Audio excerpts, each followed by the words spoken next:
A clinking cocktail glass can mask the sound of a loaded gun. In the city's most exclusive restaurant, a betrayal was perfectly orchestrated to end an empire. But the assassins made one fatal mistake. They completely ignored the heavy-set waitress refilling their water. She saw absolutely everything. Clara Jenkins knew the true superpower of being a fat woman in a high-end establishment, absolute, unquestioned invisibility. At L'Étoile, a Michelin-starred fortress of French cuisine, tucked into Chicago's affluent Gold Coast, the patrons preferred their service staff to be sleek, silent, and entirely unmemorable. Clara was certainly silent, but at 280 pounds, she took up space. Yet in the eyes of the billionaires, politicians, and underworld kings who dined there, her size rendered her a non-entity. They looked right through her, assuming someone of her build couldn't possibly possess the sharpest eyes in the room. They spoke of millions of dollars in laundered funds, political blackmail, and illicit affairs, while she quietly scraped truffle remnants from their Limoges porcelain plates. On a damp Tuesday evening in late October, the atmosphere inside L'Étoile was unusually thick. Clara adjusted her black apron, smoothing it over her wide hips, and picked up a fresh, silver water pitcher. The reservation list for Table 7 had been booked under a shell corporation, but every staff member knew who was coming. Damian Rossi. Damian wasn't just a businessman. He was the undisputed architect of the Rossi crime syndicate. Operating under the guise of Rossi Logistics and Freight, his reach extended from the ports of Chicago all the way down to Miami. He was a man of quiet, terrifying authority. He didn't yell. He didn't posture. He simply commanded the room by breathing in it. At precisely 8 o'clock, the heavy mahogany doors parted. Damian walked in, shedding a tailored cashmere overcoat into the hands of a trembling hostess. Beside him was Chloe Vanderwall. Chloe was a striking socialite, the heiress to a minor pharmaceutical fortune that had seen better days. She was all sharp angles, platinum hair, and predatory grace, wearing a silk emerald gown that clung to her frame like a second skin. To the untrained eye, she was the perfect mob accessory, beautiful, poised, and utterly devoted. But Clara's eyes were far from untrained. As Clara approached Table 7 to pour the initial round of sparkling water, she noticed the micro-expressions. Chloe's smile was flawless, but her eyes were frantic, darting toward the restaurant's brass-trimmed entrance, and then toward the dimly lit bar area in the back. Her manicured fingers resting on the white linen tablecloth tapped an erratic, anxious rhythm. "The sea bass for the lady," Damian told the waiter smoothly, his deep voice carrying a gravelly undertone. "And the bone-in ribeye for me." "Rare." Clara stepped in, lifting her pitcher. "Still or sparkling, Mr. Rossi?" she asked, keeping her voice carefully modulated. "Sparkling. Thank you," he replied, not glancing up from his phone. As Clara poured, Chloe shifted in her seat. The socialite's designer clutch sat slightly open on the table, and Clara, standing at a vantage point above them, caught a glimpse of the glowing screen inside. It was a text thread. The last message received was a single word: ready. Clara's heart did a slow, heavy thud against her ribs. She backed away respectfully, bowing her head and retreating toward the service station. From the shadows of the alcove, she began scanning the restaurant. L'Étoile was meticulously managed. Clara knew every regular, every face, every pattern. Tonight, the pattern was broken. Booth 4. Two men nursing neat whiskies. They wore off-the-rack suits that bunched at the shoulders, concealing something bulky beneath their armpits. They weren't touching their drinks. Their eyes were locked on the reflection of Damian's table in the mirrored wall. The Bar A man in a charcoal trench coat had been sitting there for 20 minutes. He hadn't ordered food. His left hand was buried deep in his pocket. The kitchen exit, the busboy, a young kid named Tomas, who usually lingered near the swinging doors, had quietly vanished. Clara wiped down a tray, her mind racing. She recognized the man at the bar from a late-night news segment she had watched weeks ago. Jonathan Jackal. Hayes, a freelance contractor, heavily associated with the Irish factions on the south side. The Rossi Syndicate had recently pushed the Irish out of the Fulton Market district. This wasn't just a dinner. This was a synchronized hit. And Chloe Vanderwall had served Damien up on a silver platter. Clara watched as Chloe suddenly stood up, smoothing her emerald dress. "I'm just going to step into the ladies' room, darling," she cooed, leaning down to brush her lips against Damien's cheek. "Take your time," Damien murmured, swirling his scotch. As Chloe walked away, she briefly caught the eye of the man in the charcoal trench coat at the bar. She gave a microscopic, almost imperceptible nod. The man shifted, uncrossing his legs. Clara's breath hitched. The pieces snapped together with terrifying clarity. Chloe was stepping out of the line of fire. The moment she was safely inside the reinforced marble walls of the restroom, the men in booth 4 and the man at the bar were going to converge on table 7.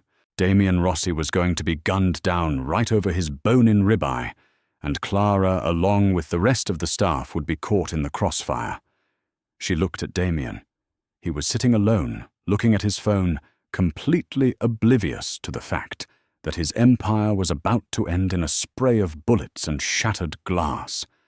He had always been polite to Clara. He never snapped his fingers at her, never treated her like an idiot because of her weight. Last Christmas, he had left a $5,000 tip for the back-of-house staff. Clara made a decision.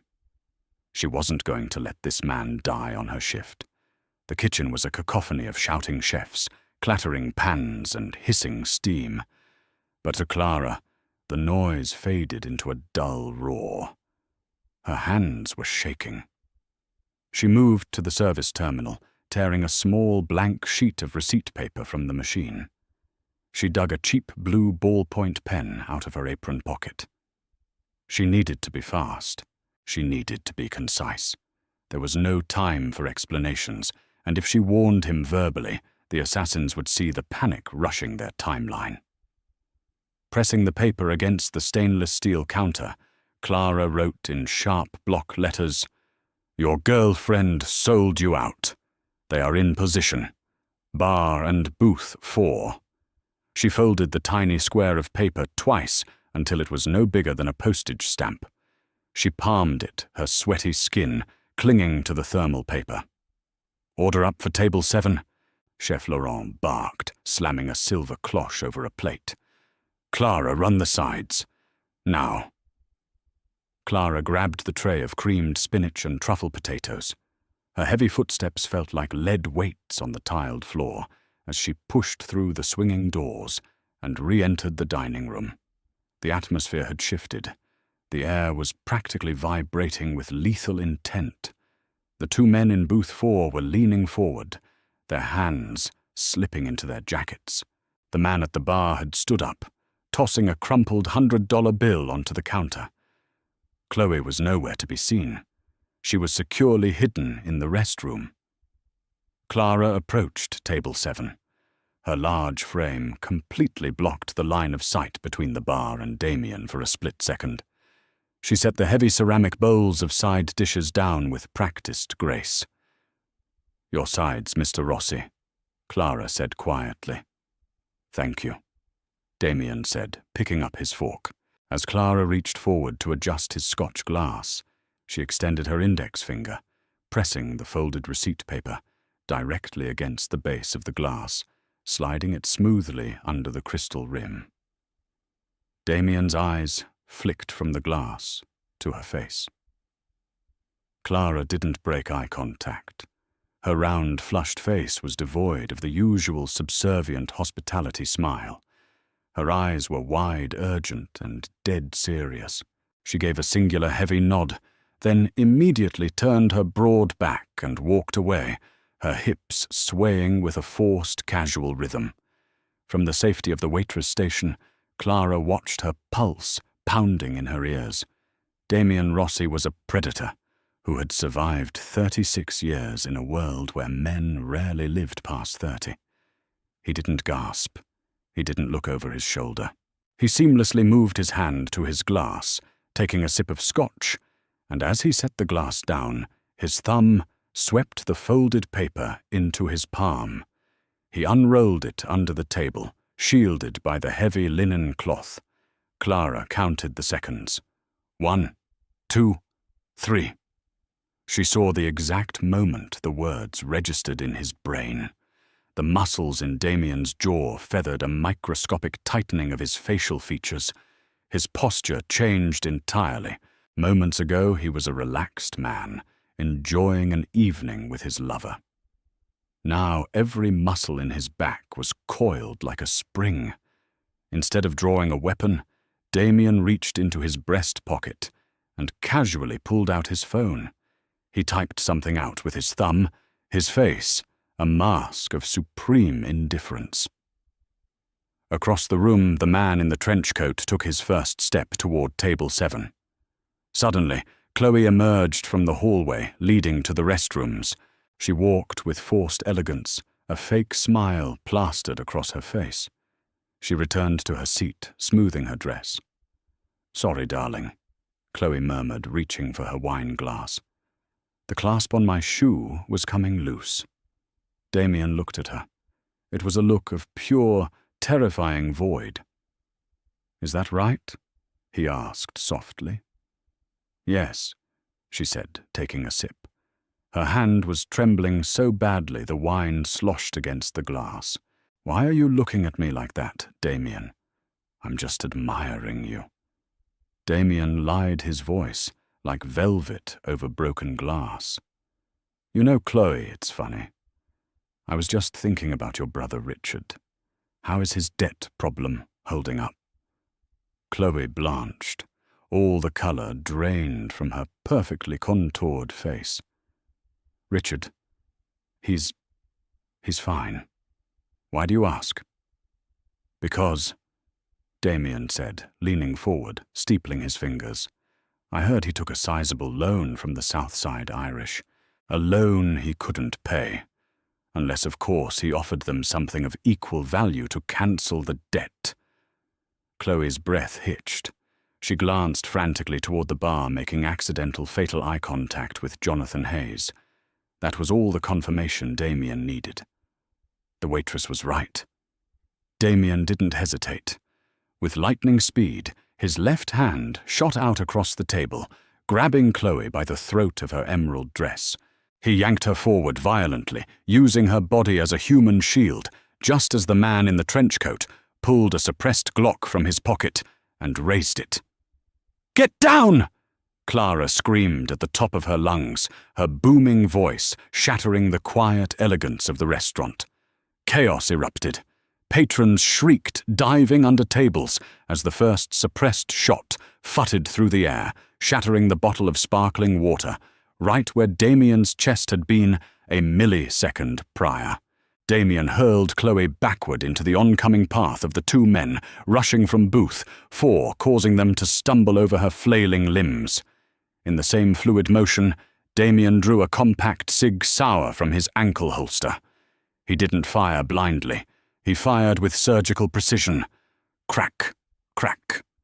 The two men from booth 4 dropped their knees, giving out as Damien's rounds found their marks in their kneecaps and shoulders. The restaurant was a deafening chorus of screams, shattering plates and rushing bodies. Clara had thrown her massive frame behind the solid oak wood of the hostess stand, pulling the young, terrified hostess down with her. She peeked around the corner.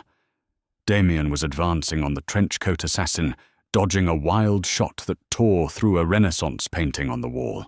Damien moved like a ghost, closing the distance and delivering a brutal strike to the man's wrist, sending the Glock skittering across the polished hardwood floor.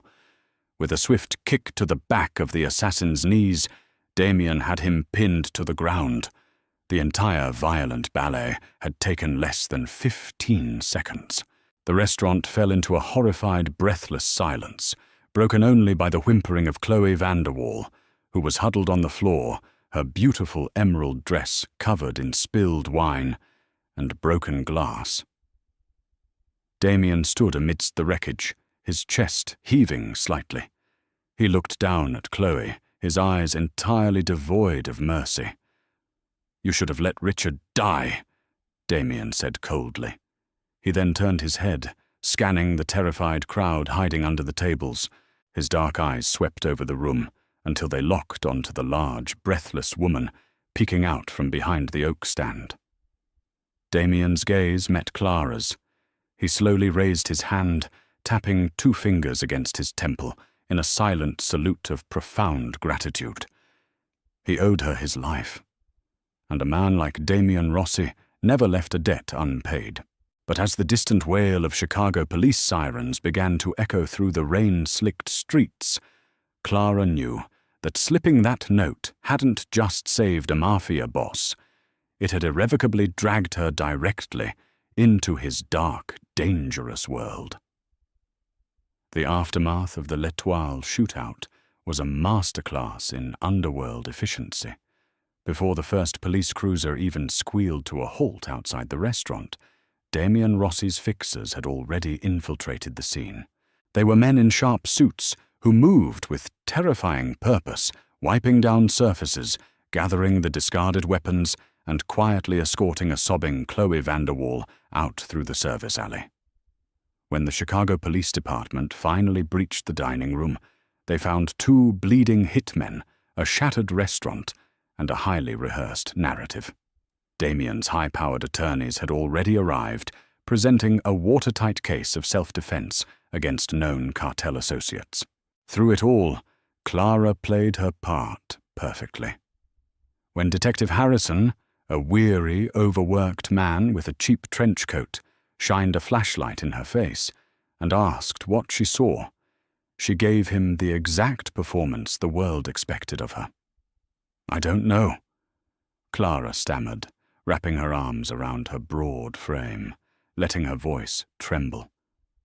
I was serving the creamed spinach. I heard pops. I dropped the tray and hid behind the wood stand. I swear that's all I saw. I just closed my eyes and prayed." The detective barely wrote it down. To him, she was just another hysterical, traumatized civilian. An invisible overweight waitress who couldn't possibly be of any tactical use. He dismissed her with a wave of his hand. For 3 days, Clara's life returned to a paralyzing semblance of normal. The restaurant was closed for renovations, so she stayed locked in her cramped second-story apartment in Logan Square, jumping at every creaking floorboard. She kept expecting men with suppressed pistols to kick down her door. She had interfered in a mob hit. People like her didn't survive things like that. On the 4th night, the rain was coming down in sheets. Clara was walking back from a late-night run to the corner bodega, clutching a plastic bag of groceries against her heavy coat. The streetlights flickered, casting long, distorted shadows on the wet pavement. A black Cadillac Escalade, its windows tinted so dark they looked like polished obsidian, glided to a stop right beside her. Clara froze. Her heart hammered a frantic rhythm against her ribs.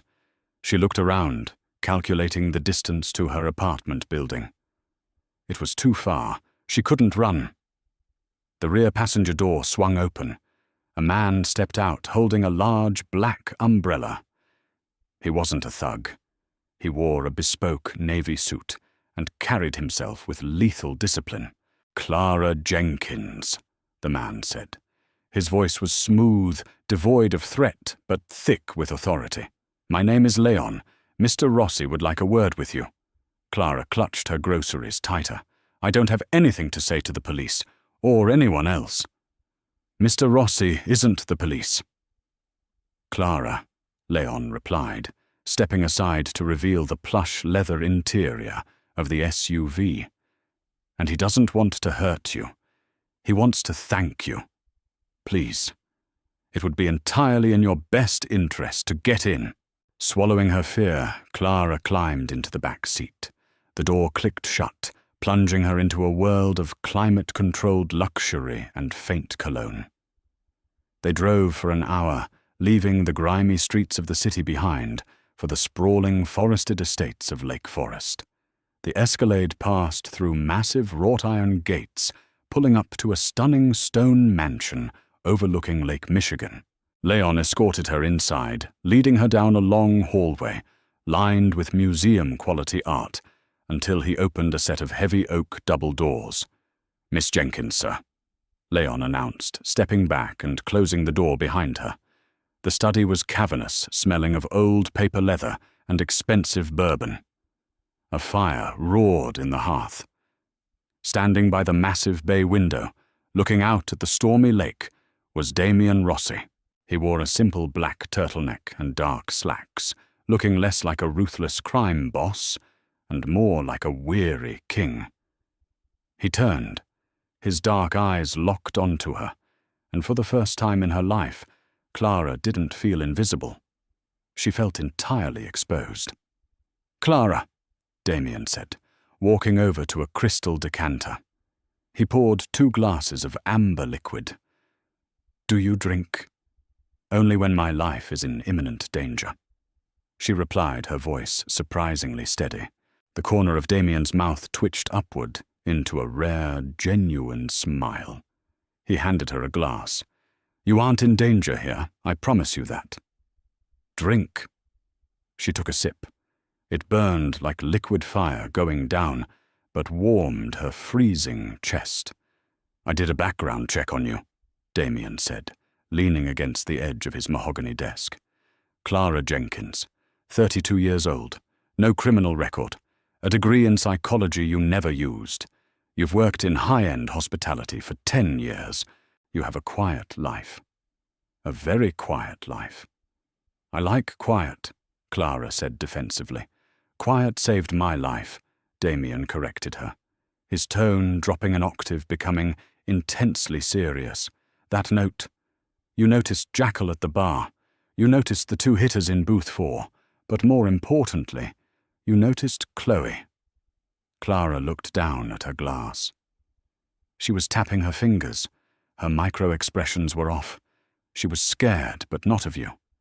She was anticipating something. Damian nodded slowly, studying her with an analytical, predatory gaze. "My own security detail didn't see it. The men I pay hundreds of thousands of dollars a year to protect me were completely blind to what a waitress saw while pouring sparkling water." "People underestimate what service staff see," Clara said, lifting her chin. "And they underestimate me. Because of how I look. I'm big. I don't fit their aesthetic of a threat. So they talk in front of me. They plan in front of me. They become careless." Damian stepped closer. He didn't look at her with pity, nor did he look at her with the polite disdain she was used to from wealthy men. He looked at her with pure, unadulterated awe. "You weaponized your own invisibility," Damian murmured. "That is the smartest damn thing I have ever heard." Clara's breath caught in her throat. The sheer proximity of the man was intoxicating. He exuded raw power, yet there was a gentleness in how he addressed her. "Why did you do it, Clara?" he asked softly. "You could have just run. You could have let me die." "Because you said thank you," Clara blurted out before she could stop herself. Damian blinked, genuinely confused. "Excuse me. When I poured your water, you said thank you. You didn't wave me off. Last year you tipped the dishwasher who burned his hand so he could pay his rent. You're a criminal, Mr. Rossi. But you aren't a monster. I wasn't going to let Chloe Vanderwall get you killed over her idiot brother." A heavy electric silence filled the room. Damian stared at her, the mask of the Mafia Boss completely falling away, revealing the solitary, fiercely loyal man underneath.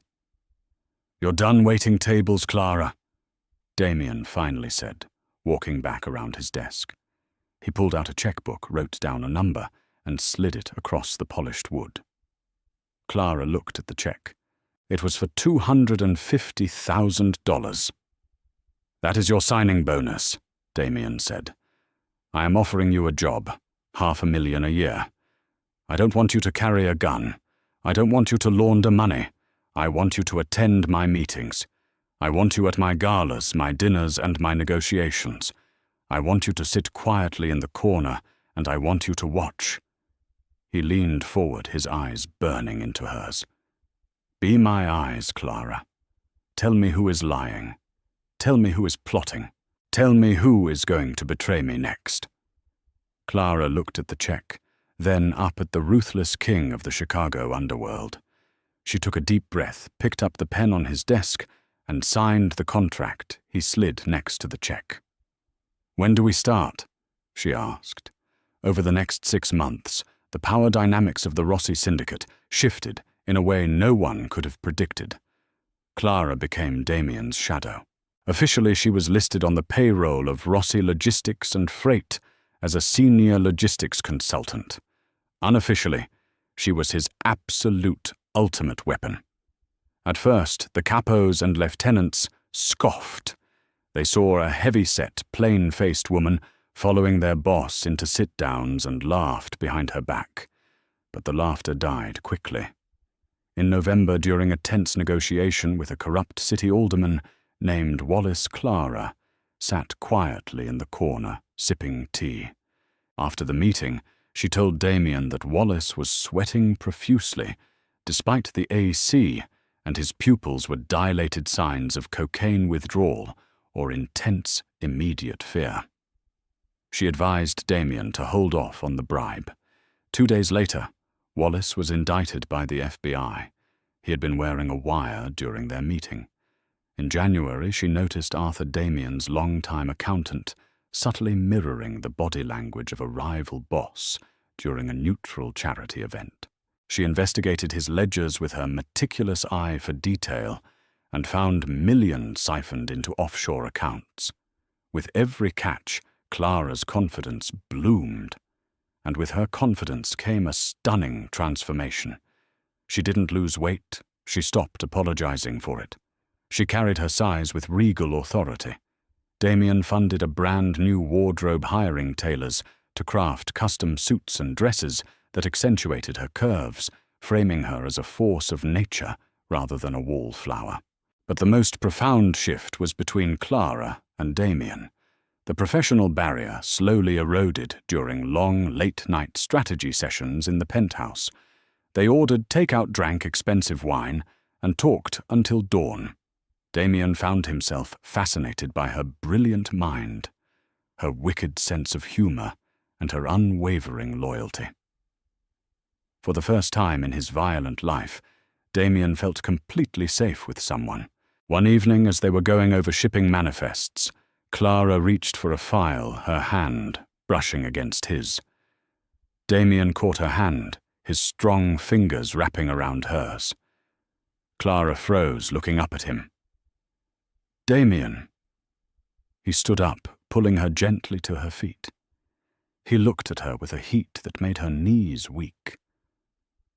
"You spend all your time analyzing everyone else, Clara," he whispered, his free hand coming up to cup her cheek. "Have you ever analyzed how I look at you? I assumed you valued my counsel."